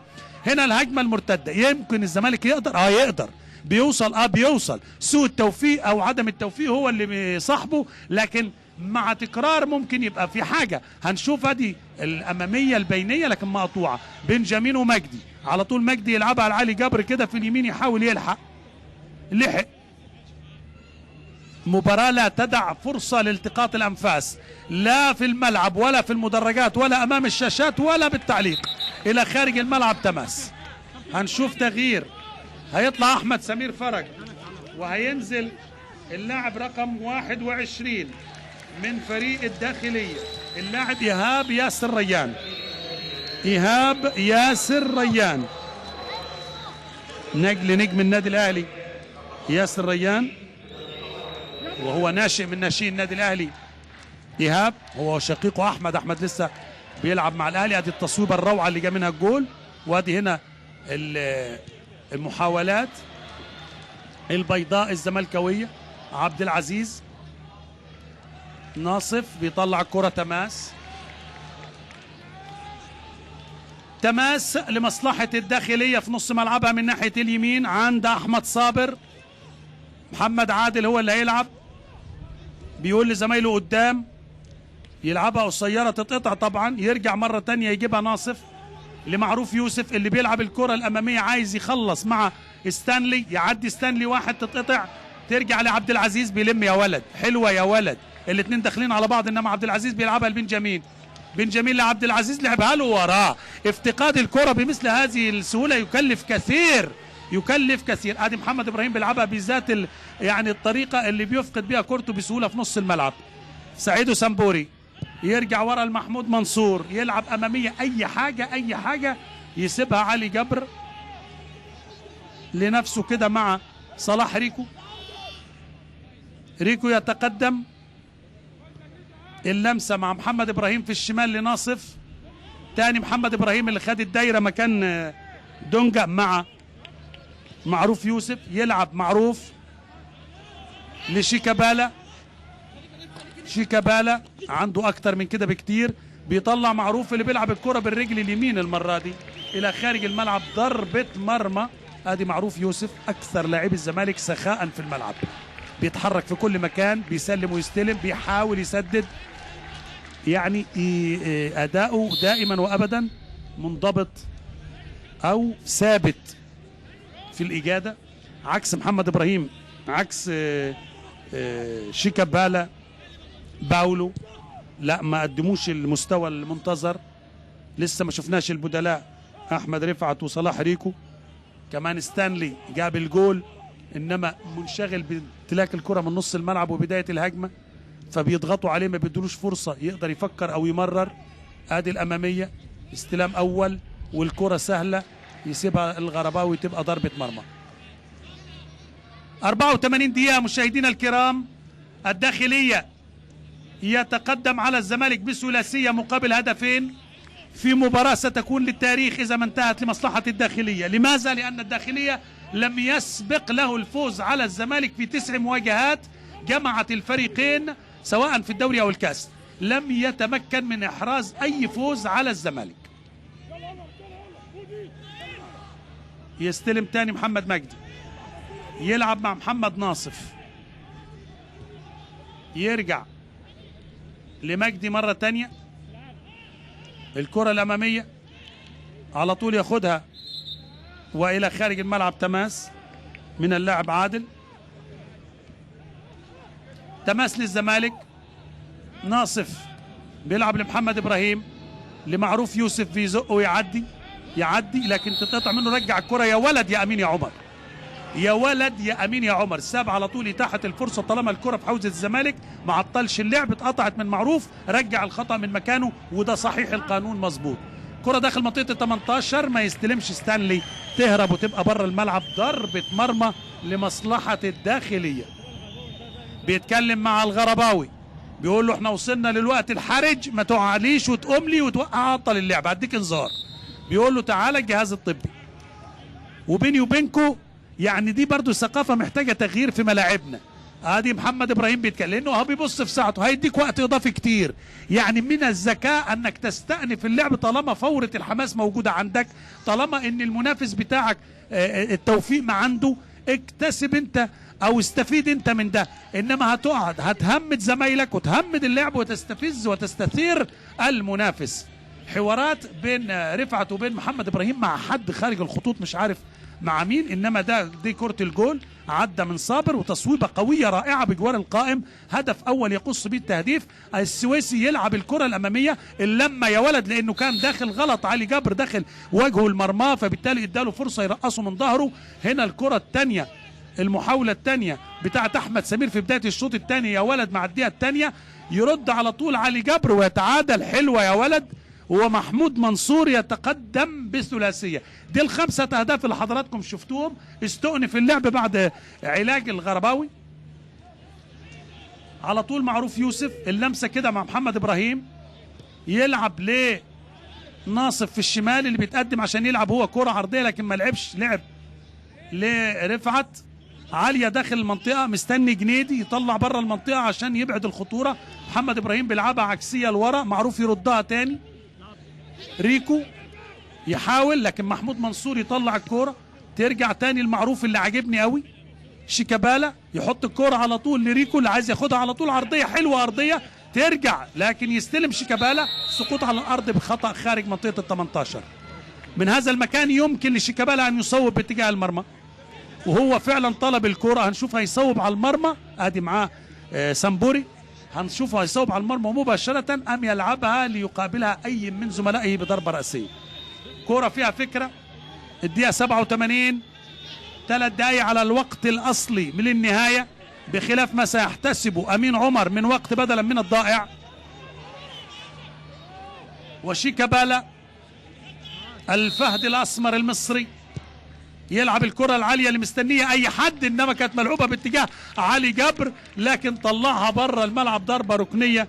حسام عبد الجواد. رفعت بيلعب على طول العرضية، يطلع مرة تانية دفاع الداخلية لشيكابالا اللي عايز يفكر هو في ايه.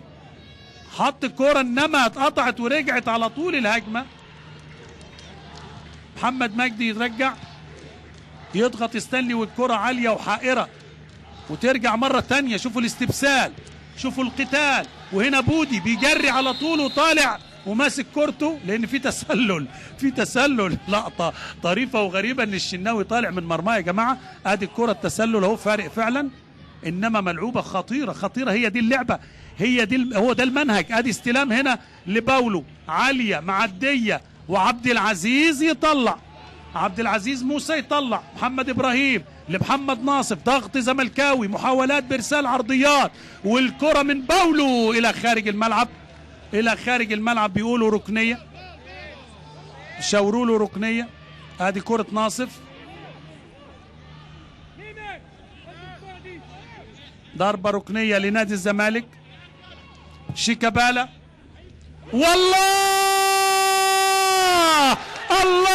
يا ريكو صلاح ريكو يستثمر الفرصة ويعلن الفرحة في البيت الأبيض في القلعة البيضاء مع الدقيقة 89. بص شوف الفرحة البيضاء، صغار وكبار. صلاح ريكو أول أهدافه مع الزمالك، يعني حاجة جميلة من شيكابالا. الركنية طالع معاها الراجل وسط غفلة من المدافعين والحارس الغرباوي، يضع الكرة بالرأس داخل الشباك في زاوية قاتلة في توقيت قاتل في الدقيقة 89. بيقول لهم أنا صلاح ريكو. هنا الفرحة في المقصورة ومجلس الإدارة. يعني بقول لحضراتكم مباراة حلوة، مباراة جميلة. ريكو البديل مع الدقيقة 89 يحرز الهدف الثالث للزمالك، هدف التعادل. 3-3 مباراة على هذه يعني بقول لحضراتكم مباراة ايه؟ مباراة قمة، مباراة كبيرة. تصويبة يا ايه ده؟ ايه الجمال ده يا شناوي؟ ايه الروعة دي يا سامبوري؟ الله على كرة القدم، الله على المباغتة والمفاجأة، الله على الجمال والأداء الراقي، الله على الوجبة الكروية الدسمة في رمضان. في سهرة رمضانية أولى للدوري الممتاز المصري. يتألق يتعملق الداخلية ويتألق ويتعملق الزمالك. 3-3 يا جماعة. مباراة كبيرة، مباراة كبيرة، مباراة للتاريخ بكل تفاصيلها. 6 أهداف في هذا اللقاء، وادي محاولة إنما تعدي ويحاول ريكو يلحق. ريكو يخطف، ريكو ياخدها إيهاب ياسر ريان انما تطلع منه بره الملعب. ضربة مرمى لأحمد الشناوي اللي تألق. بص شوف على الشناوي، يا ولد يا ولد. صحيح 3 أهداف في مرماه، 1 من ركله جزاء و2 عاديين، لكن بقول لحضراتكم ايه، روعة الشناوي في التصدي للكرة اللي فاتت دي. حلوة المباراة مفيش كلام. احمد رفعت مع احمد صابر والعرضيه والغرباوي. يا راجل بتعمل ايه؟ ياخد شيكابالا انما يطلع بره منطقه ال18. بالمناسبه نقول بس نشوف الكره دي، جولين من ال3 فيهم مسؤوليه للغرباوي.